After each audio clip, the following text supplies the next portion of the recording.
My father disinherited me at a business dinner. Not a family gathering, a business dinner. 12 people at the table, including 2 potential investors, his lawyer, and 3 colleagues. He waited until the dessert course and then he said, "I want everyone here to know that Vikram is no longer considered my son or my heir. Whatever he has done to disgrace this family is his business. My estate and my company will pass to my nephew Ashish." And then he looked at me and said, "You can finish your dessert." I finished my dessert. Not because I wasn't devastated. Because I understood, in that specific moment, that standing up and walking out would have been the dramatic version, and my father had been counting on the dramatic version. I finished my dessert. I thanked his lawyer for a lovely evening. I shook hands with the investors, and I left. 4 months later, his $7.7 million real estate deal collapsed. And the person who had the specific technical knowledge to save it, the person who understood the zoning regulations and the municipal approval process and the exact mistake that had caused the collapse, was me. Part 1. The MEHTA family and the business dinner. My name is Vikram Mehta, and I want to tell you about my father with the honesty that the story requires. Harish Mehta was 64 years old and had spent 40 years building a real estate development company in Pune that was, by any honest measure, significant. Not the largest in the market, but the most established in the specific segment of mixed-use commercial development, the mid-range projects that were the backbone of Pune's expansion into new districts, the shopping complexes and office buildings that did not make headlines, but that shaped the city's daily geography. He was respected by his peers, feared by his vendors, and managed by nobody. He was also a man who had organized his entire identity around the specific image of what a Mehta man was supposed to be. Successful, traditional, the patriarch of a family that produced the correct outcomes. My older cousin Ashish, the nephew he had mentioned at the dinner, was, by his measure, the correct outcome. Married at 28, 2 children, following his father into business, producing exactly the picture required. I was 30 years old, and I had been the incorrect outcome, since I understood what that meant. I had told him, not at the dinner, 3 years before the dinner, privately in his office, after a period of preparation that I had spent 2 years on. I had told him clearly and honestly and without apology or management. He had not shouted. He was not a shouter. He had said, "This is not something I can accept in my family," he had said. "I need time to think." He had been thinking for 3 years, and the business dinner had been the conclusion of his thinking. The business dinner had been his announcement. I had finished my dessert. The 3 years between the telling and the dinner had been the years of a relationship slowly formalized into something different. Not broken. My father did not break things. He managed them. He had managed the distance between us with the specific efficiency of someone who had decided what a thing was and was now administering the decision. I had continued to work in the family company. This sounds strange given what the relationship had become, but it was not strange in the context of how my father operated. I was good at my job. I was his head of regulatory affairs, the person who navigated the municipal systems, understood the zoning regulations, managed the government approvals that real estate development required at every stage. I was good at it because I was systematic and patient, and because I had a genuine interest in how urban planning worked and what it meant. My father had kept me in the role because I was useful, and because removing me would have required an explanation to the board that he had not been ready to give. The business dinner had been, in part, the preparation for that explanation, the public announcement that preceded the formal removal. I had understood this. I had finished my dessert. And I had spent the following week thinking carefully about what came next. Part 2, what came next. I resigned from the company the Monday after the dinner. Not dramatically, with the professional letter, the standard notice period, the handover documentation that ensured my successor would have what they needed to do the work. I had spent the notice period doing this correctly because the work deserved to be handed over correctly, regardless of what my father had said at a dinner table. My father had not spoken to me during the notice period. He had communicated through his operations manager, which was the administrative version of the business dinner, correct in form, empty of relationship. On my last day, his operations manager had come to my office and said that Mr. Maida would like to see me. I had gone. My father had been behind his desk with the specific posture he used for formal conversations. He had said, "I wish you well in your next endeavors." I had said, "Thank you." And that had been the conversation that ended the professional relationship. I had walked out of the building. I had sat in my car in the parking lot for 20 minutes. Not crying, thinking, with the specific quality of thought that arrives when the worst possible version of a thing you were afraid of has happened, and you are still present and unbroken. I had been afraid of the dinner for 3 years. Not consciously, I had managed the fear the way you manage fears that are too large to examine directly. But the dinner had happened, and I was still here, and the specific clarity of having had the worst thing happen was, I understood sitting in the car. The same kind of clarity that always follows when the thing you feared reveals itself to be survivable. I had known exactly what I was going to do. I had called Nikhil. Part 3, NIKHIL. Nikhil Rao had been my closest friend for 6 years. We had met through the urban planning community in Pune. He was an architect who focused on sustainable urban development, the kind of work that engaged seriously with how cities worked and what they owed to the people who lived in them. He had the particular quality of someone who had found the right thing and was doing it with the full commitment of that certainty. He was 32, 2 years older than me. He had known about my father since the year we met, not because I had told him in the first year, but because real friendship produces the right conditions for real things to be said, and the real things had been said by year 2. He had received it with the specific warmth of someone who was neither surprised nor performatively unsurprised, who had just incorporated it into the complete picture of who I was and had moved forward. He had been at the business dinner, not at the table. I had not known he would be in the restaurant. He had been having dinner with a client in a different section and had seen what happened. He had texted me afterward, "I saw, I'm here." I had called him from the parking lot on my last day at the company. He had answered on the first ring. "Tell me," he said. "It's done," I said. "I've resigned, notice period is over." "Where are you?" he said. "The parking lot," I said. "I'll be there in 20 minutes, he said. He had been there in 15. He had parked beside me and had come and sat in my passenger seat, and we had stayed in the parking lot for an hour talking through the shape of things. Not with the performed urgency of crisis management, with the honest conversation of 2 people who trusted each other and who were working through something real. "What are you going to do?" he had said. "I've been thinking about that for 3 years, I had said. Every time the dinner felt like it was coming, I thought about what I would do after. I think I've been preparing for it without fully knowing I was preparing for it. "Tell me," he had said. I had told him the plan. It was specific and had been thought through because I had been thinking about it for a long time in the way you think about things you are not ready to acknowledge you are thinking about. Urban planning consultancy. Independent, not attached to any developer. The kind of practice that served the municipalities and the civil society organizations and the occasional private client who needed the kind of regulatory expertise I had, and who wanted it applied honestly rather than in the service of a particular development agenda. Nikhil had listened. When I finished, he had said, "I know 3 municipality clients who need exactly that." "You do," I had said. "I've been waiting to introduce you to them," he had said. "I thought you'd never leave the company."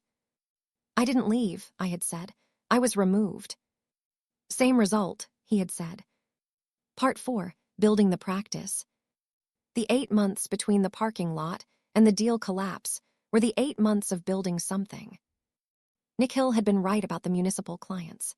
3 introductions had become 5 engagements in the first 3 months, the specific momentum that comes when the right skill set meets people who have needed it.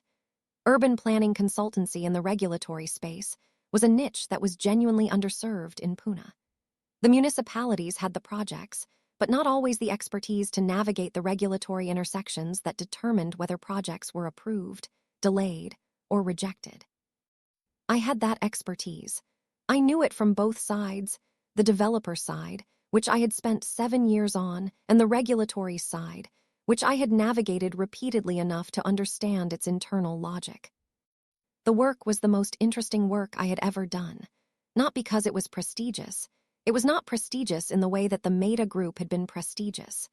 It was interesting in the genuine sense of work that engaged the full capacity of someone who cared about it and that produced real outcomes in the world. The projects I was advising on were things that changed how neighborhoods worked. The regulatory approvals I helped navigate were the difference between a community infrastructure project happening or not happening. I had found the right work.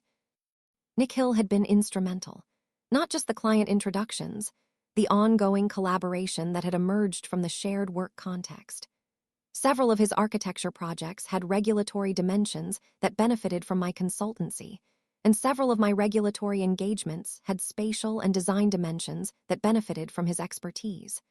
We had developed, over those 8 months, a professional partnership that was also the extension of 6 years of friendship.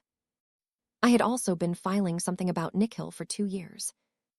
I want to tell you about the filing, because it is the part of the story that matters most. Part 5, the filing. 2 years of filing. I had been aware of what I was filing since approximately 6 months after Nick Hill, and I had become close friends. Approximately the point at which the friendship had reached the depth that makes certain things visible. Not in the dramatic sense. In the quiet, accumulative sense of someone who notices things about a specific person with more precision than is strictly necessary. The specific way he thought about buildings, not as objects, but as relationships between people and space and time. The way he talked about his work with the particular love that you hear in people who have found what they were supposed to do. The specific attention he gave to things I said, the complete attention, the kind that made you feel that what you were saying was the most important thing in the room. The way he had been in the parking lot on my last day, 15 minutes instead of 20, sitting in the passenger seat and working through the shape of things with me without making the working dramatic. I had known what I was filing. I had known for 2 years. I had not acted on it for the specific reasons that the professional context and the evolving personal situation required. My father's business dinner had been pending in the background for 3 years. I had not been ready to add the complexity of the filing to the complexity of what was coming. After the parking lot, after the consultancy had started, after the 8 months of building something, the complexity had settled. The pending thing had happened. The professional context had changed. The reasons for not acting on the filing were being systematically addressed. But something else had also happened, something I had not anticipated. Nick Hill had been different since the parking lot. The difference was not large. It was the specific difference of someone who has been waiting for a context to change and who, when it changes, becomes slightly more present. Not in a declared way, in the way that things become present when the management is no longer required. He had been different with the 2 cups of coffee he made in the morning when I was at his office, which was most mornings now. He had been different in the specific attention he gave to things I said that were not work things. He had been different in the Thursday evenings when we talked through the week, and the talking went longer than it needed to for any practical purpose. I had noticed. I had also noticed that I had not said anything about what I had been filing for 2 years. And I had understood that the reason I had not said anything was not the professional context that had changed, and not the pending family situation that had happened. The reason I had not said anything was the other thing, the thing that the dinner and the years before the dinner and the parking lot had been the context for.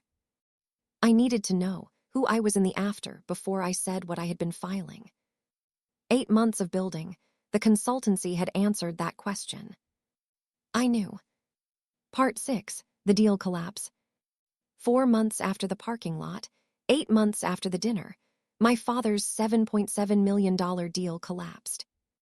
I want to tell you what the deal was and what the collapse was, because the specifics matter. The deal was a commercial mixed-use development in a new district of Pune, the kind of project that the Meta Group did, and that had been in the pipeline for 2 years. My father had brought in 2 co-investors at significant stakes. The total project value was $7.7 million. The financing had been arranged. The site had been acquired. The project was supposed to have broken ground in October. The collapse was a zoning issue. The site sat in a district that had undergone a municipal zoning revision 18 months earlier, a revision that had changed the permitted floor space index for commercial development in that area. The Meta Group had been working off the pre-revision figures. Their regulatory filing had used numbers that were no longer accurate. The municipal authority had flagged the discrepancy. The project's development plan had been rejected. This was not a fatal problem. Zoning issues in Pune's development space were manageable if you understood how to navigate them. But the Meta Group's current head of regulatory affairs, the person who had replaced me, was someone who had been hired for his industry connections rather than his technical expertise. He understood the relationship side of the regulatory process. He did not understand the technical side. He had not caught the zoning revision before the filing. He did not know how to address it after the rejection. My father's 2 co-investors were threatening to pull out. The project was stalled. The window for the development financing was closing. I knew this because my former colleague at the company, a man named Pramod who had been on the regulatory team and who had stayed in touch, had called me. He had said, "Vikram, the zoning situation, do you know about it?" I had said, "Tell me." He had told me. I had sat with the information for a day. And then I had thought about what to do with it. Part 7, what I did. I want to tell you what I did because the doing is the character. The easy version, the revenge version, was to do nothing. The project would fail, the investors would pull out, my father's deal would collapse, and the dinner would have a consequence. That was the available narrative. I did not do that. Not because I was being noble, because doing nothing was also a choice.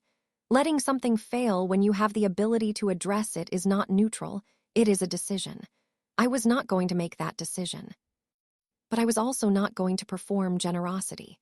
I was not going to call my father and offer to help and expect gratitude and use the gratitude as evidence of something. That would have been the other available narrative, the redemptive one, the one where the disinherited son saves the father's deal and everyone learns something. I did neither of those things. I called Pramod back. I asked him to tell the head of regulatory affairs that I was available to consult on the zoning issue for a professional fee. Not a favor, a professional service. The same service I would provide to any client with the same problem. Pramod had been quiet for a moment. "He'll have to tell your father," he had said. "I know," I had said. "Your father might not want to," he had started. "That's his choice," I had said. "I'm making the offer available. What he does with it is his business." Pramod had called back 2 days later. My father had agreed to the consultation. Part 8, the consultation. The meeting was in the Meta Group's conference room. Not my father's office, the conference room. Which was the specific choice of someone who had decided on the professional frame rather than the personal one. My father was at the table with his current head of regulatory affairs and his lawyer. I was across from them.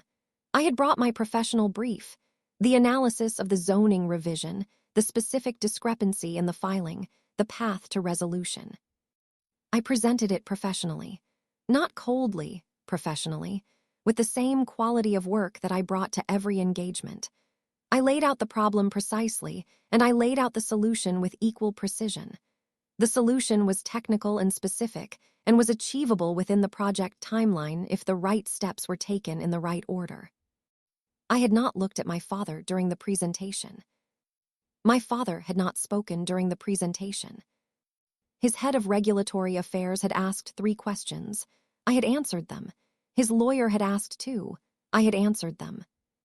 At the end, the lawyer had said, "This is exactly what we needed." I had said, "I'll have the full documentation to you within the week." And I had stood up. My father had said, "Vikram." I had stopped. He had looked at me across the conference room table, not with the dinner expression, with something different, Something that was not yet an apology and was not the dinner and was not the 3 years of managed distance. Something that was in the process of becoming something. "Thank you," he had said. "It's a professional engagement," I had said. "You'll receive my invoice." I had walked out.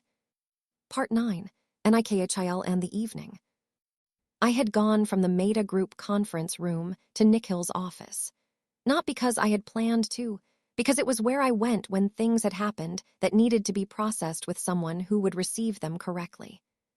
He had looked up when I came in. "The consultation," he had said. "It's done," I had said. "The documentation is straightforward. The deal can be saved." "And your father," he had said. "He said thank you," I had said. Nikhil had been quiet. "How do you feel?" he had said. I had sat down in the chair across from his drafting table. The evening was coming through the windows of his office, the specific October evening of Pune that had its own quality, warm and slightly dusty, the light going orange through the buildings. "Clear," I had said, "which is different from what I expected." "What did you expect?" he had said. "Something more complicated," I had said. "Relief or anger or the specific satisfaction of a thing being over, not just clear." "The clear is because you did the right thing," he had said. "The complicated feelings come from wrong things and from things that are unresolved. This was neither." I had looked at him. "Nikhil," I had said. "Yes," he had said. "I need to say something," I had said. He had put down his pencil. He had turned fully toward me with the complete attention that was one of the things I had been filing for 2 years. "Tell me," he had said. "I've been filing something," I had said. "For 2 years. I've been maintaining it carefully because the timing has been wrong. The professional context was different. The family situation was pending. I've been waiting until the ground was stable." "And now," he had said. "The ground is stable," I had said. "The consultancy is built. The family situation has arrived at whatever it's going to be. I am not waiting for anything anymore." He had been very still. "Nikhil," I had said. "Yes," he had said. "You were in the restaurant the night of the dinner," I had said. "Yes," he had said. "You texted me immediately," I had said. "Yes," he had said. "You came to the parking lot in 15 minutes," I had said. "Yes," he had said. "You introduced me to 3 clients in the same conversation," I had said. "Yes," he had said. "You have been filing the same thing," I had said. "I want to know if I'm right." He was looking at me with the expression I had been filing for 2 years. The full attention, the specific attention, the one that made you feel that what you were saying was the most important thing in the room. "Yes," he had said, quietly, just that. The October evening was coming through the windows. The city outside was doing what Pune did in October. The drafting table between us had the drawings of a building that would be built by people for other people to live in. "The professional context," I had said, "has changed. We're not in a hierarchy anymore." "I know," he had said. "I've been waiting for that to be true before I said what I've been filing." "You were waiting for me," I had said. "I was waiting for the ground to be stable for you," he had said. "I've been stable for a while. I was waiting for you." I had looked at him. "The waiting is done," I had said. "Yes," he had said. Part 10, the distance. Here is the part that was not clean. A month after the October evening, Nikhil was offered a significant project. A heritage district redevelopment in Mumbai, the kind of project that architects dream about, the specific intersection of historical preservation and contemporary urban design that was Nikhil's domain, and that he had been working toward for years. The project was real and significant, and it was in Mumbai, which was 2 hours from Pune, and which would require him to be there for the project's duration, 6 months minimum. He told me about it on a Thursday. I had said, "Take it, immediately, without hesitation." He had looked at me. "It's 6 months," he had said. "I know," I had said. He had started. "I know," I had said. The timing is terrible, it doesn't matter, take the project. It's not nothing, he had said. 6 months is significant. You've been waiting for this project for years, I had said. I know what it is, take it. He had looked at me for a long moment. You're doing it again, he had said. What? I had said. Managing, he had said.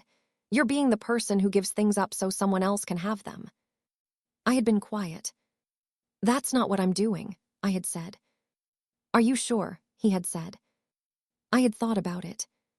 I want you to take the project, I had said. Not because I'm sacrificing something, because the project is yours and the work is what you're supposed to be doing and Mumbai is 2 hours. Those are 3 separate true things. He had looked at me carefully. Mumbai is 2 hours, he had said. Yes, I had said. I'd come back on weekends, he had said. Yes, I had said. And you'd come to Mumbai sometimes, he had said. Yes, I had said. This is manageable, he had said. Yes, I had said. You're sure, he had said. I gave up a postgraduate program for a brother who called me a freeloader, I had said. I know the difference between giving something up and choosing something. This is a choice. He had looked at me. What are you choosing? He had said. The long version, I had said. Not the short version where I keep you from taking the project, and you take it anyway 6 months later, and we've lost 6 months. He had been quiet. The long version, he had said. Yes, I had said. Take the project. He had taken the project. Part 11, the MONTHS. The 6 months had not been easy, and had also been the right 6 months. He had been in Mumbai. The Heritage Project had been, from what I understood of it through our calls and texts, and the occasional visit, everything that a significant architectural project can be when it is done correctly.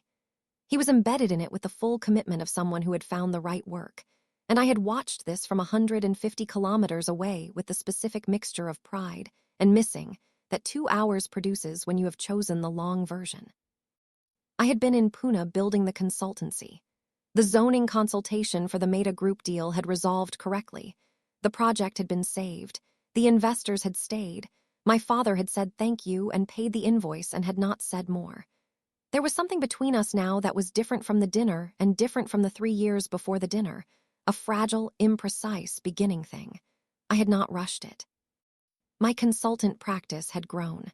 By month 4 of the 6-month period, I had 7 ongoing municipal engagements and a waiting list. I had taken on a junior associate. The work was building in the direction it was supposed to build. Nikhil and I had talked every day, not always at length, the day-to-day texts that accumulate the evidence of someone being in your life. He had come back to Pune 3 weekends out of 4. I had been to Mumbai twice.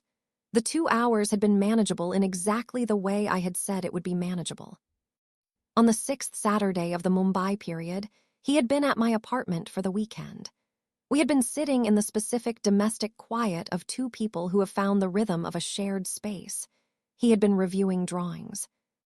I had been working on a municipal brief, the Saturday afternoon doing its Saturday afternoon things. He had looked up. The project is good, he had said. I know, I had said. 2 more months, he had said. Yes, I had said. And then I'm back in Pune, he had said. Yes, I had said. Full time, he had said. I had looked at him. Full time, I had said. This apartment, he had said. You've been here enough Saturdays, I had said. I've been thinking about it differently, he had said. Not just Saturdays. I had looked at him. The long version, I had said. Yes, he had said. The long version requires us both in the same city. Yes, I had said. So, he had said. So, I had said. The Saturday afternoon in Pune was doing what Saturday afternoons do. The drawings were on the table, and the municipal brief was on mine, and neither of us was looking at either of them. 2 months, I had said. 2 months, he had confirmed. Part 12, what my father said. 8 months after the consultation. My father called me on a Sunday. Not through Pramod, not through his lawyer. He called me directly on my mobile, which he had not done since before the dinner. I answered. Vikram, he said. Baba, I said. He was quiet for a moment. The deal closed last week, he said. I know, I said. Pramod mentioned it. It would not have closed without the consultation, he said. The consultation was solid work, I said. The deal was viable once the regulatory issue was addressed. Yes, he said, because of you. Because of the work, I said. He was quiet. I want to say something, he said. I waited. The dinner, he said. Yes, I said. I have been thinking about it for 8 months, he said. What I said and how I said it and why. And, I said. And I was wrong, he said. Not just strategically, not just because you saved the deal. Wrong about what I said and wrong about why I said it and wrong about who you are. I sat with this. That's a significant thing to say, I said. I know, he said. What changed? I said. Watching you, he said. The consultation, the way you came in and did the work correctly even after what I had done. The invoice, the fact that you didn't come to perform generosity, you came to do the work and you expected to be paid for it, and you were right to expect that. He paused. You have more dignity than I gave you credit for. I've always had it, I said. I know, he said. I chose not to see it. Why are you telling me this now? I said. Because Ashish told me I should have called months ago, he said. I was quiet for a moment. Ashish, I said. He has known for 3 years, my father said. He said he didn't tell me because it was not his to tell. He said he was waiting for me to understand something I needed to understand myself. A pause. He was right that it needed to come from me. I sat with the information that my cousin, the person my father had named at the dinner as his new heir, had known for 3 years and had said nothing and had waited for my father to find his own way. Tell Ashish, I started. Tell him yourself, my father said. He'd like to hear from you. He has missed you. I was quiet for a moment. Baba, I said. Yes, he said. I'm not going to pretend the dinner didn't happen, I said. I'm not asking you to, he said. And I'm not going to pretend that 3 years of managed distance didn't happen, I said. I'm not asking for that either, he said. What are you asking for? I said. He was quiet for a moment. Permission to try, he said. That's all, to start from wherever we are. I sat with it. Slowly, I said. As slow as you need, he said. Honestly, I said. Yes, he said. All of it, I said. The work and the life and who I am and who is in my life. A long silence. Yes, he said, quietly. The specific quiet of a man who has said something that cost him something real. Okay, I said, slowly, honestly. Okay, he said. I called Nikhil after my father hung up. He was in Mumbai. He picked up on the second ring. Tell me, he said. I told him. He listened with the full attention he had always given to things that mattered. When I finished, he said, he called, that's the thing that matters. He said slowly and honestly, I said. That's exactly the right pace, he said. He wants all of it, I said. I told him the life, who I am, who is in my life. He said yes. Nikhil was quiet for a moment. I have 1 month left on the Heritage Project, he said. I know, I said. 1 month and then I'm back in Pune, he said. I know, I said. And then the long version, he said. Yes, I said, the long version. The Mumbai evening on one end of the line, the Pune evening on the other. My father had disinherited me at a business dinner. I had finished my dessert. I had built something. The deal had collapsed, and I had saved it as a professional service with an invoice. And the invoice had been paid, and the apology had been made, and the permission to try had been asked and given. The long version. That was what came after finishing your dessert. Clapperboard final hook. He waited until the dessert course. 12 people, 2 investors, his lawyer. He said, I want everyone to know that Vikram is no longer my son or my heir. He said, you can finish your dessert. I finished my dessert. I thanked the lawyer for a lovely evening. I shook hands with the investors. I left. 4 months later, his $7.7 million deal collapsed on a zoning discrepancy that I could have caught in my sleep. I did not call to gloat. I offered a professional consultation at a professional rate. He took it. I did the work. He paid the invoice. 8 months later, he called on a Sunday and said, I was wrong. He said, permission to try. I said, slowly, honestly, all of it. He said, yes. The work is good. The consultancy is real. Ashish has been waiting 3 years to hear from me. And the person who came to the parking lot in 15 minutes and introduced me to 3 clients in the same breath and waited for the ground to be stable before filing anything, that person is in Pune in 1 month. Full time. The long version. My father said I was no longer his son. He was wrong about that too. If this story found something you needed, if someone has ever publicly declared you less than you were, like it, share it with someone who finished their dessert and kept building, and subscribe. Tell me in the comments, what did you build after someone tried to write you out? And one last question. In month 9, my father comes to Pune, not for business. He asks if we can have dinner, just the 2 of us. And I say, there are 3 of us. He says, I know, I'd like to meet him. And at that dinner, my father says something to Nikhil, directly, not to me, that I didn't expect him to be able to say. Should I tell you what he said? Part 2 is coming. Eyes. Subscribe. You will not want to miss it. The Revenge Chronicles.